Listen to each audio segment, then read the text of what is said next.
My question is addressed to Ma'am Mercado. Ma'am, do you confirm when you were still in Deped, you were occupying concurrently USEC for HR and Hope? Yes. Sabay Mr. po yun. When were you appointed as Undersecretary for Human Resources and Organizational Development? We were all appointed together by the President July, but I only assumed Can you please state the year? July 2022 po. Okay. But I only assumed office in August 15, 2022 because I was still winding up my work with another office. So you would agree with me if I say that you were appointed as USEC for HR July 22, but you assumed the position August 15, 2022? Yes, With Mr. respect Chair. to your appointment as head of procuring entity, kailan po kayo na-appoint? That's February 2023. February 2023. Let's go back to your appointment as USEC for HR. From August 15, 2022, kayo po ba ay pinaakyat din ni ASEC Sunshine to receive this envelope which you refused to open? Not on 2020. I don't recall 2022. We have we have gifts on December, but I don't recall a monthly thing before that. In other words, from August 15, 2022, that is the date of your appointment as USEC for HR, until before February 2023, which is your appointment as head of procuring entity, you are not receiving any envelope from ASEC Sunshine. No. And you will confirm that this envelope started only when you were appointed as head of procuring entity. It's actually not very clear to me anymore, but I recall we also received some amounts in 2022, but it's very vague to me anymore. So, and then I don't have the envelope. So, parang it wasn't. So how do you receive those amounts which are vague, not regular, if there are no envelopes? No, I think it's only once. It's like a Christmas bonus. Pero siguro hindi siya naka-envelope kasi I didn't keep it. Tama po bang sabihin, ma'am, na yun pong regular monthly envelope which you later on found out contains 50,000 per envelope ay nag-umpisa lamang nung kayo na-appoint as head of procuring entity? As far, I'm still keeping those envelopes, so I would like to say yes. Yes, because it is very clear from your affidavit, no? This envelope started in February and ended in September of 2023. And earlier you said kayo po'y na-appoint bilang Hope noong February 2023. And prior to that, since your appointment in August 15, 2022, wala kayong nare-recall regular envelope which you were receiving from ASEC Sunshine. Can you please enlighten us? What is with Hope? Bakit doon lang po nag-umpisa itong envelope na ito upon your appointment as head of procuring entity? It's a very difficult task, especially for someone who has not tried to be one before. Parang it's an area that I really evaded all my entire government life. But there's just too many already pending procurement at that time. So when I was asked if I could be designated as the Hope, I first referred them to other people who are seasoned in procurement, like sina Yusek Rebsi, but Yusek Rebsi was already too preoccupied with operations. So I finally accepted the position, and it was difficult because I have to study the procurement law, and I was given I had a a lawyer and someone who's only a retiree to review the documents with me when we signed the contracts. And I had commitment from when I accepted the post, I made it a family decision, you know. Like among the execom, I asked our legal before, Yusek Brady and ASIC Amanda Nograles, that everything that I signed has to be thoroughly reviewed by legal. And so I had that commitment of support from everyone in the execom, and so I accepted the post. In brief, ma'am, can you please enlighten us? Why do you say na mahirap, difficult ang position ng Hope? Because you have to look through all the documents, and it's like Which documents, ma'am? everything that goes through the bidding process. I am not part of the bidding process itself, but on the time that I was appointed, I was the one tasked to form the structure of who's chair for BAC 1, BAC 2. So I spoke to all the people which I know I will have comfort to chair specific committees at specific BAC. But the process of bidding, I'm not part of it because you have to maintain you have to make sure that you're not enmeshed with the process itself, but you're just reviewing to make sure that the vice president secretary is protected with everything that I signed because it's a delegated function. In other words, she's supposed to be the hope. In other words, ma'am, you're the person who check all the documents coming from BAC before the vice president signs or approves. No, I signed because You sign for the... I have to sign because I'm the one the hope signs. It's delegated to me already. And you will agree with me if I would say na you consider it difficult because it concerns matter about procurement and bidding, Yes. where there are a lot of issues surrounding, sometimes And it's just issues too about many. bribery and corruption. You agree with me? yes, And what do you think is the reason kung bakit yung envelope nag-start lang during your appointment as Hope? I think Bakit it's- po walang envelope nung HR pa lang kayo? Tapos biglang nagka-envelope nung naging Hope kayo? I think it's like an allowance maybe for an extra work because sometimes I have to stay until midnight to look at the documents when sometimes I have If one. that is just an allowance, ma'am, then the rest of the officials of the Deped should be receiving also their respective envelopes. Do you think so? Don't you think so, ma'am?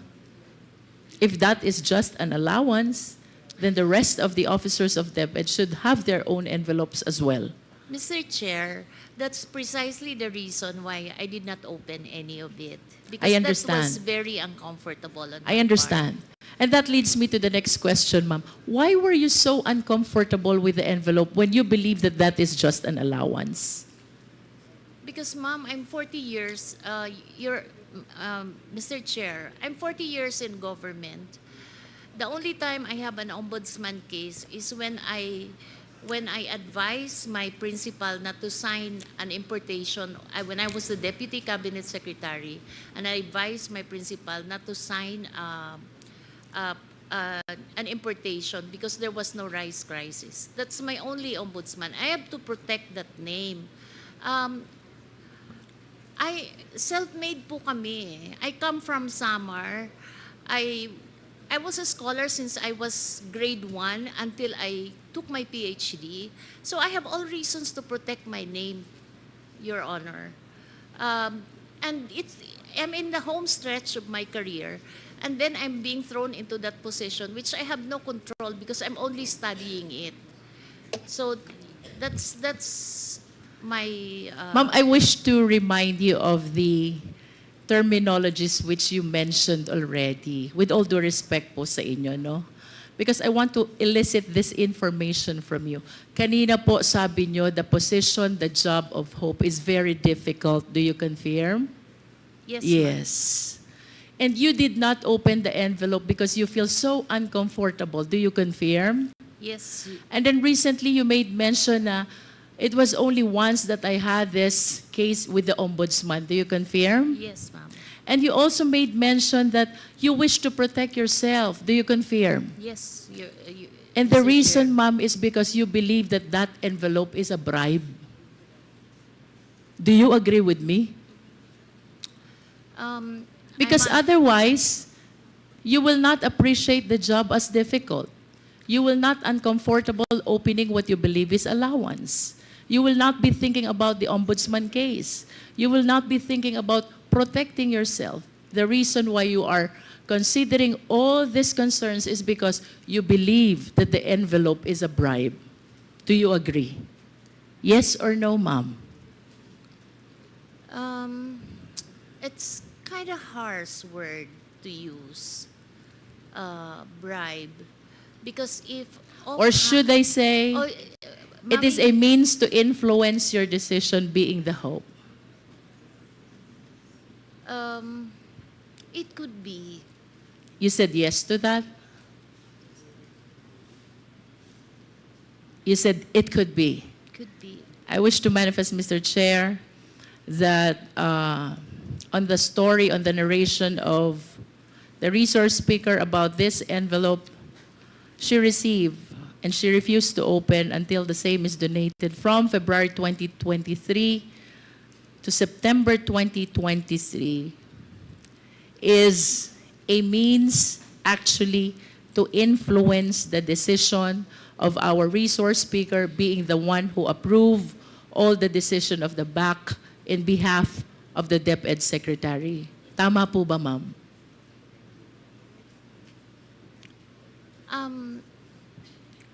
There was only one instance that I could recall na but there was no one spoke to me about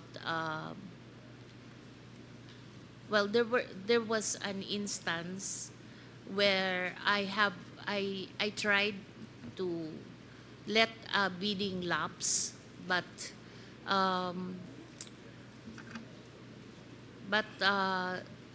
I ended up signing it because there was a protest.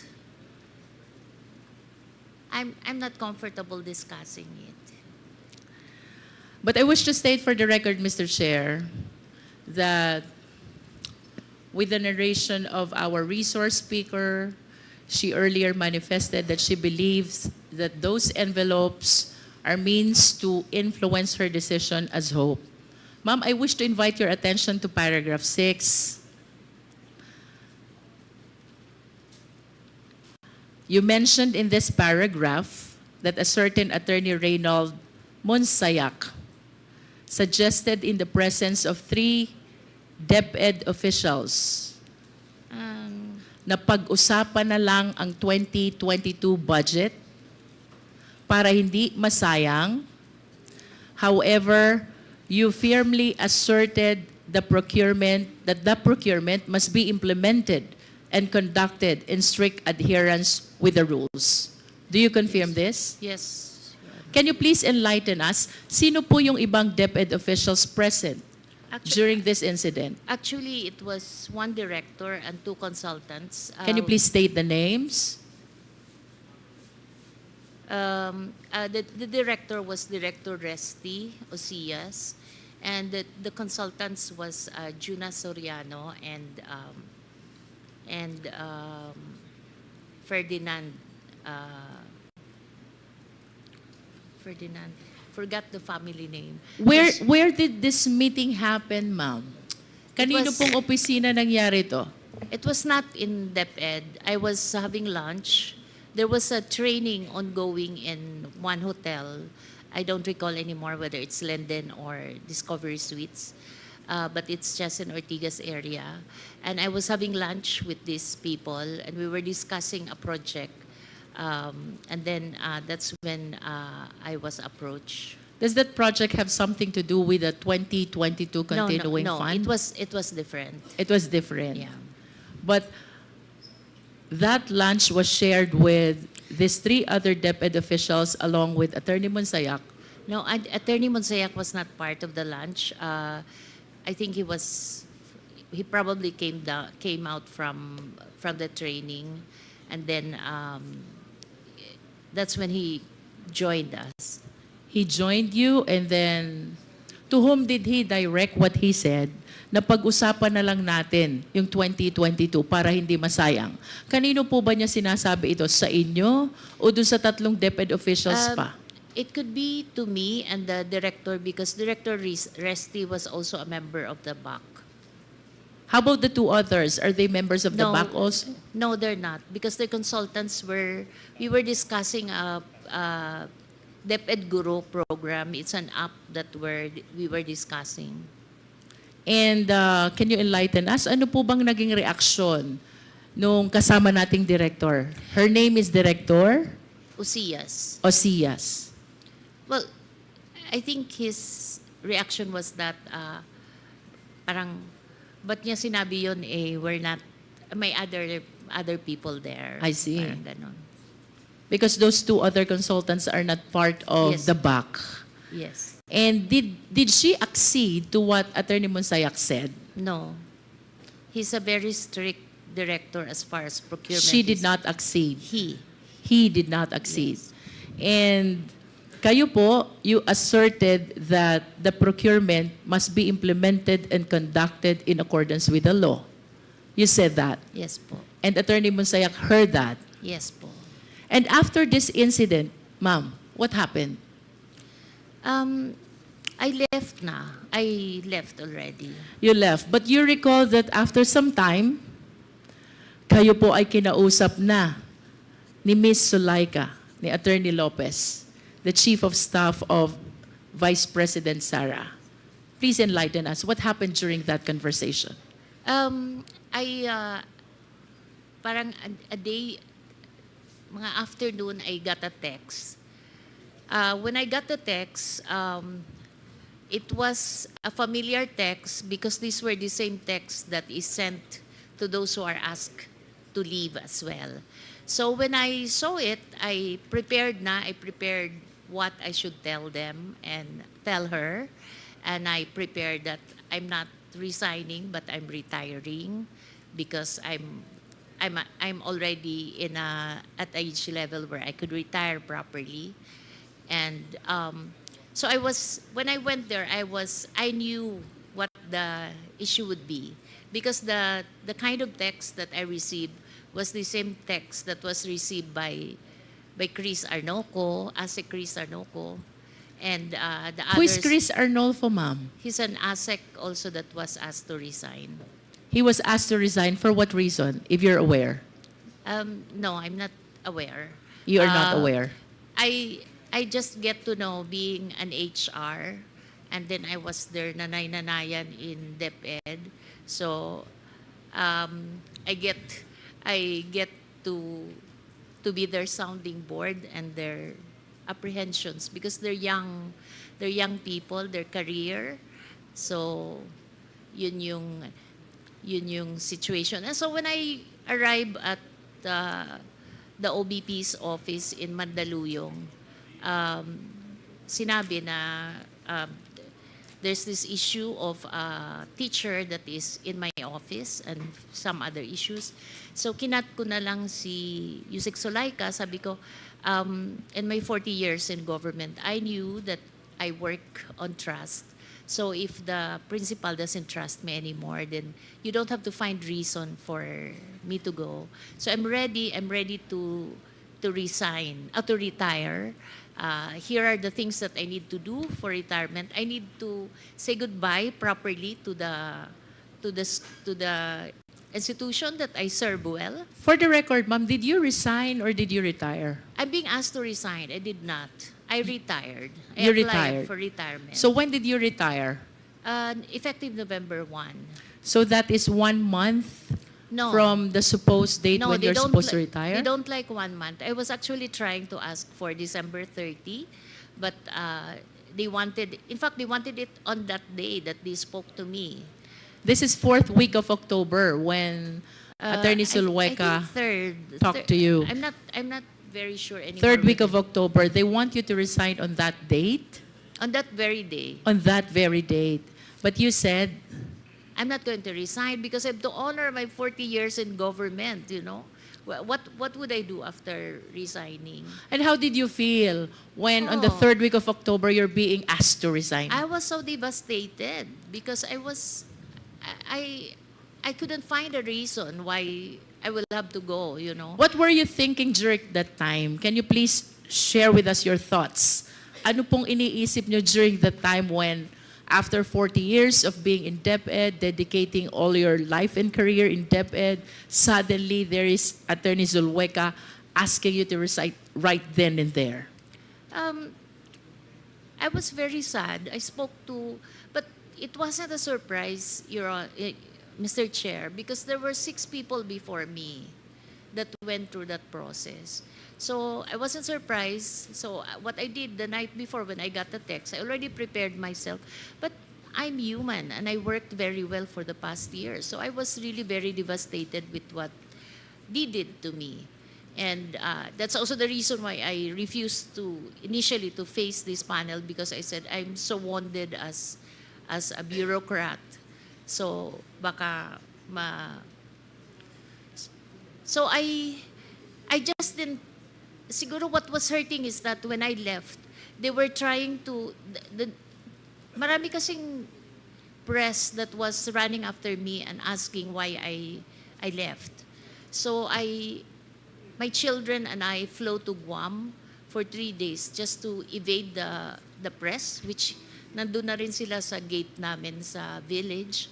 And I think what was hurting is that they were trying to justify my departure by saying that I was favoring certain suppliers, which I told You don't believe that.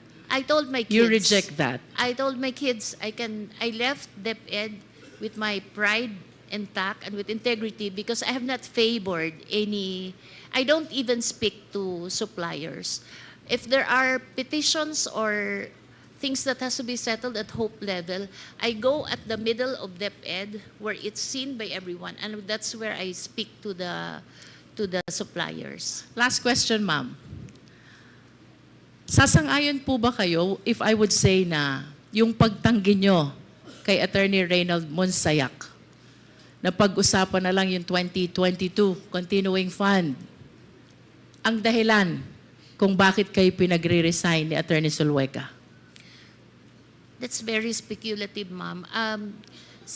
From your point of view, ma'am, it can be right, it can be wrong, but from your point of view, it could be the reason.